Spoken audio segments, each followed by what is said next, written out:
Thank you very much, Madam President. And I thank you very much for creating this position and for honoring me with being the holder of the position. Colleagues, as we have gathered amidst the 1-year mark of the biggest geopolitical calamity the world has faced since World War II, I believe it's important that we talk about an issue that underpins this atrocity. The war in Ukraine in many ways has come about because President Putin is an unchallenged tyrant. If he's challenged, people are imprisoned or killed, which all of his critics and opponents have experienced or might experience. Boris Nemtsov was murdered just outside the Kremlin, no coincidence, on Putin's birthday. Now, Alexei Navalny is in prison, being slowly killed by 1,000 different opportunities to weaken his immune system and to kill him, just as Georgia appears to be doing with Saakashvili. In Russia and its puppet state of Belarus, civic activists, political opposition, journalists, anyone who dares to say anything truthful about the Lukashenko regime faces detention and imprisonment, which makes them political prisoners. In Russia, you've got Navalny, of course, but you also have the case of Vladimir Kara-Murza, whose case has come before this body for discussion. Twice poisoned when he visited his homeland of Russia. He returned again as a Russian politician and a patriot who wants to see and wanted to see a democratic Russia. He was soon arrested when he returned, faces trial soon, trial quote unquote, and I'm sure he'll see another 15 years on his sentence.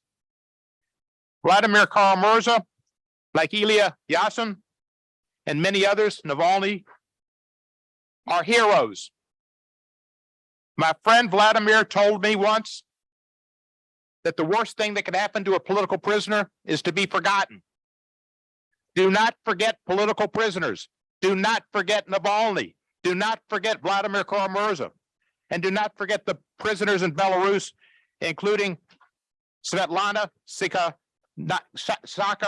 husband Sergei.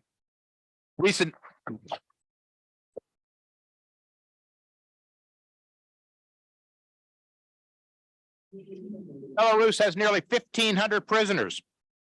Sergei should be president. I'm sure he got the votes, but he didn't count the votes. It was one of many illegal elections that Lukashenko has held, and he's arrested a Nobel Prize winner, Mr. Bielitsky. He also is in prison by Lukashenko. Because you don't speak up to Lukashenko, you don't talk to him, either sit down, pay homage, or you go to prison. People who are afraid of the truth arrest people who speak the truth.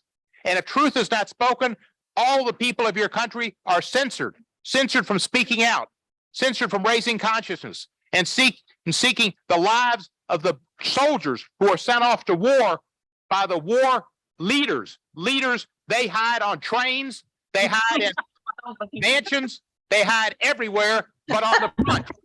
They go and they say that the people who die are heroes.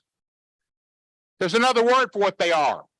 And I feel bad for the mothers and the wives and the children. That other word is they are dead. And the reason the Russian soldiers are dead and their wives are widows is Vladimir Putin. He's sending his people to death for his ego and his desire to be seen as the next Peter the Great.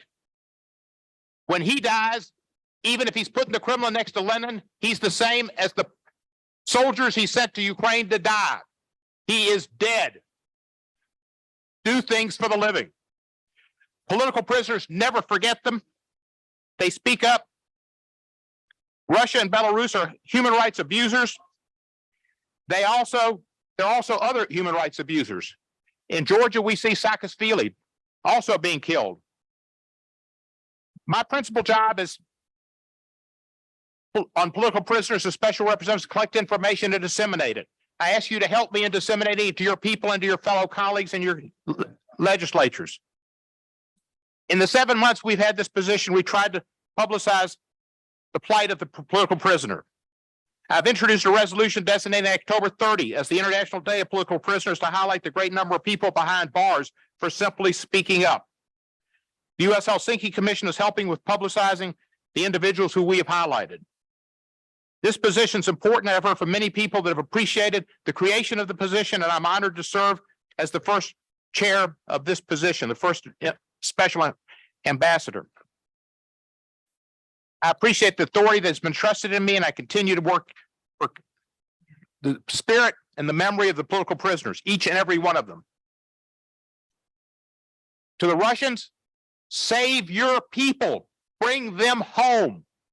Don't let more die. More will die today. More will die tomorrow. They will die, and the blood will be on your hands.